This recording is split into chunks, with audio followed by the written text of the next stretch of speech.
Good afternoon. Welcome to another APUSH video with Mr. Pate for Barlow High School. Today, we're talking about the causes of the Great Depression. Let's go ahead and get started. The long-term causes of the Great Depression include weakness in certain industries. There really wasn't going to be any more growth in the railroad industry. It starts to sag. The farmers have very uneven times in the 1920s and into the early 1930s where it gets really bad. Uneven periods where one year it's good, for a few years it's bad. But one of the things that's really hurting farmers is the monoculture. They would grow the same thing over and over and over. Now today farmers know, of course, that you do crop rotation. You can grow different things on it. You can replenish nutrients through adding things like manure to it, and you give it years of rest where you don't grow anything on it, and then your fields can continue to give and give and give. But the farmers continue to grow the same thing relentlessly because they want to make money. They need to make money to survive. And when this is happening, this monoculture is going to strip down the soil. That combined with the drought, combined with heavy winds, major winds, these are all contributing factors to the Dust Bowl being created. Likewise, cotton prices had fallen somewhat. A variety of key industries that employed a lot of people were suffering somewhat. Overproduction of goods that basically in the 19 teens and 20s after the war is over. You see a retooling of industries. You see marketing used very effectively, kind of a predatory manner, to basically make people feel like they need something, like they won't be good enough without something. And so the propaganda machine of the war becomes the advertising campaign companies working for major production industries, and they are selling lots of consumer products. Well, essentially you get to a point where they've produced for a growing market constantly, and then when everybody gets one, that first vacuum was a great labor-saving device. People loved having one in their home. The second or third vacuum, there's a diminishing return there. People aren't going to want that necessarily unless they have a gigantic house. So once you've gotten people, they saturate the market. Uneven distribution of income. The 20s policies created a huge disparity between the rich and poor in the 1920s. That's going to hurt because the rich will be okay during a depression, but the poorer people are, the closer they are to just kind of falling off a cliff economically, and that makes it much more difficult for them to get out from under that huge problem and be successful in recovering. Weak banking system.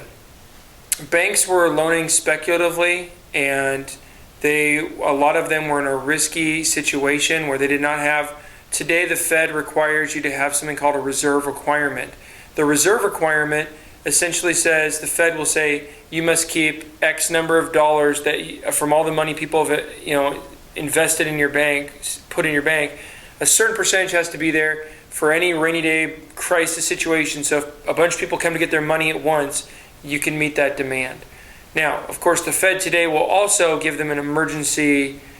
They could apply for an emergency loan to be given to them to keep the bank solvent. But essentially, you're in a situation where at this time they didn't really have a reserve requirement like we have today, and that's going to be a contributing factor. Slumping international economy. The international economy was struggling. Part of this is due to the after effects of World War I. The slumping international economy in many countries meant that as they had this economic malaise, they were going to be unable to buy as many products from the United States. So the overproduction of goods, now they've kind of saturated the market somewhat in the United States, and then same thing with international markets. They aren't able to buy as many products. So this continued produce, well, now they hit a point where they've got goods sitting on hand they can't even sell, and that creates a problem we'll see in a minute. Consumers get overextended on credit. One of the new techniques to get people to buy so much, which led to this massive amount of production that was going on, is the marketing campaigns were very effective, and the companies were offering something called the installment plan, which is basically like the precursor of a credit card company, I suppose you could say. It would be like having that store line of credit, or you buy some furniture and it says no payments for the next year, no money down, no interest.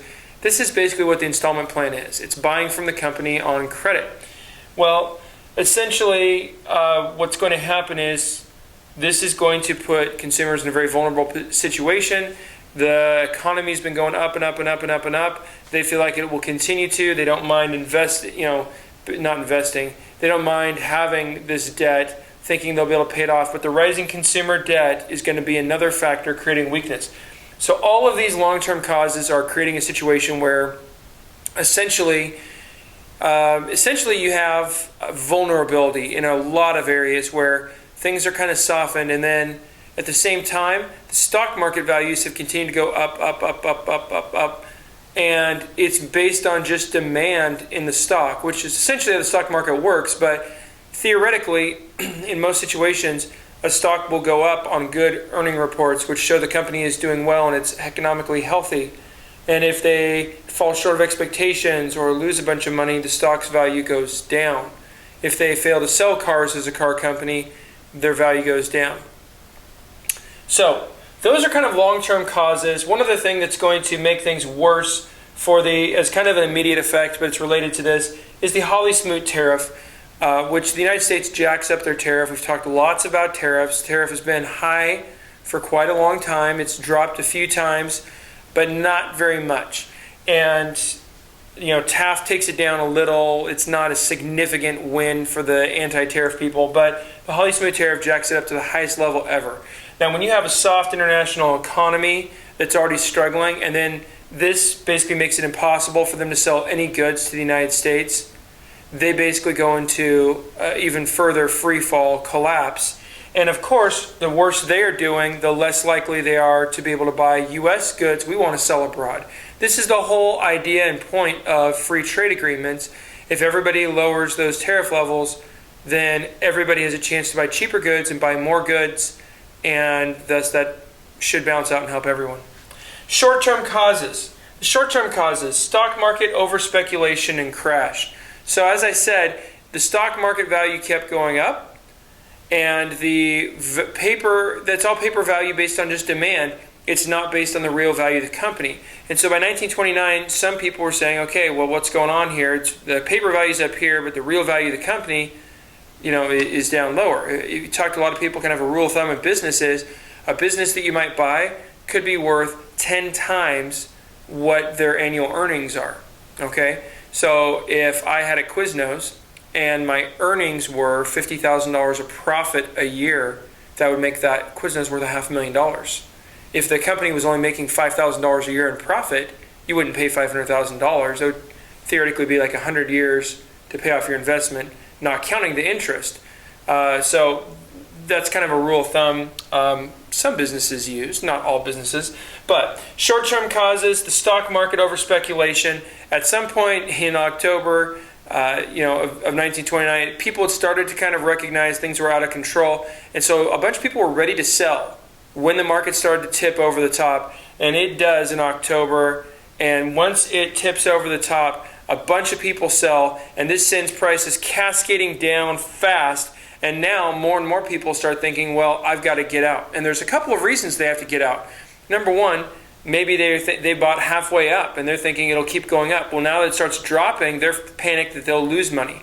Even worse, people were allowed at this time, which they can't do today in our economy, it's against the law, to buy on margin, which meant they would only pay 10 or 20% down on a stock, and then that would allow them to make fabulous profits if they sold while it went up. I mean, it would allow you to buy 10 times as much as you actually had money for. As long as it goes up, you're in good shape. But if it drops and you've lost money, now you not only owe on the total value of the stock, but the loss of the stock. So you're going to lose everything. Well, tons of people bought on stock on margin at this time. That's a huge problem, and you can see how the people panicking and getting out on margin, trying to save themselves, as well as the people who are just trying to save themselves or save any profits they can, they sell quickly. And the more and more people that sell, prices will slide until you hit an equilibrium where enough people are willing to buy. So the bottom absolutely falls out of the stock market. Now, most people think, the popular conception is, the stock market crash is why the Depression happened. It's the central cause. It's the main cause. This is not entirely accurate. It was a big deal. But what the stock market was kind of supplementary savings for most people. Most people still had money in a bank plus the stock market. Well, when they get wiped out in the stock market, most people still had money in a bank. And some people didn't play the stock market, but they had money in a bank. Here's the bigger problem, the bank panic.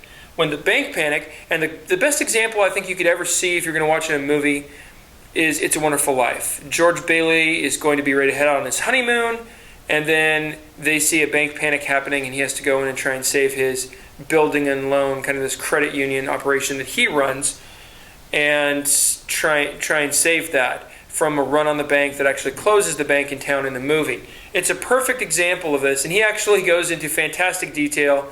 It's something that we do watch in class because he does such a great job in like a 3 or 4 minute period of just explaining how a bank operates, and that people put their money in there. If everybody came to get their money once, no reserve requirement would prepare you for 100% of the people coming to get your money. And when people start lining up, this is where it gets ugly, because banks, there was no FDIC, which we think of today. It's Federal Deposit Insurance Corporation. It's a federal guarantee of your bank money up to $100,000 in account. So if a bank closes and you haven't gotten your money, and a bank closing means they are out of money, okay, then you're toast. You've lost everything. You get nothing back. And we think of a bank as like it's a guarantee. It was not that kind of a guarantee. If a bank in the Old West gets robbed by someone and all their money's gone, you lose. If a bank folds during a depression and all their money's gone, you lose. So you can imagine when people start hearing that there's a little bit of a run on the bank, they freak out and go in droves to the banks. And you're going to see thousands of banks close during the early part of the depression.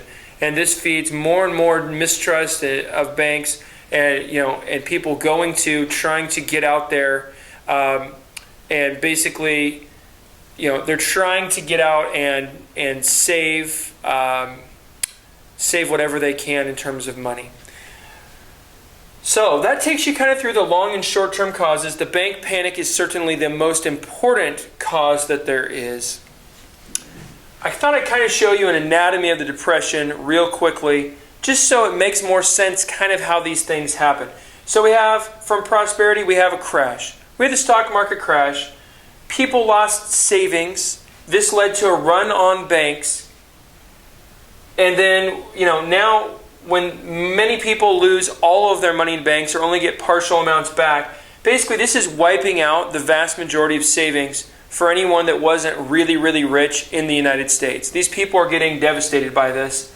Now, what would you do if your family lost most of your money? Your family would not go out and buy a new video game system, not buy a new TV, not buy a new car.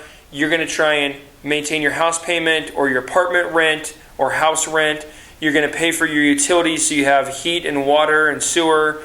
You're going to keep the same furniture, cars. You're only going to pay for necessities. You'll get your food. Some people might even have to drop their health insurance. A variety of things are going to happen. People are going to pay for the essentials and not pay for the more expensive things.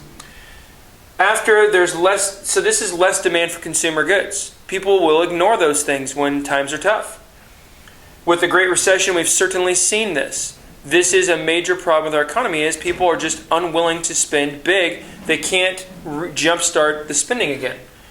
Prices fall with less demand. Prices will fall until a point when they can sell the goods to new price equilibrium due to the shift in demand.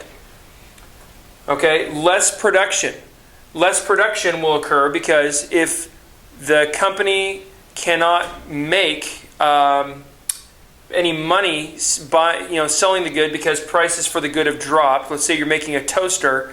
If you're only going to get half as much for the toaster, there's no incentive to produce it for the producer. So they produce less, which means there's less employment. They basically lay off people. There's less money in circulation. With prices dropping and people holding tight onto their money and only spending on essentials and less people having jobs, now there's just less money out there. And now you've got huge problems. This leads to more failed loans and foreclosures.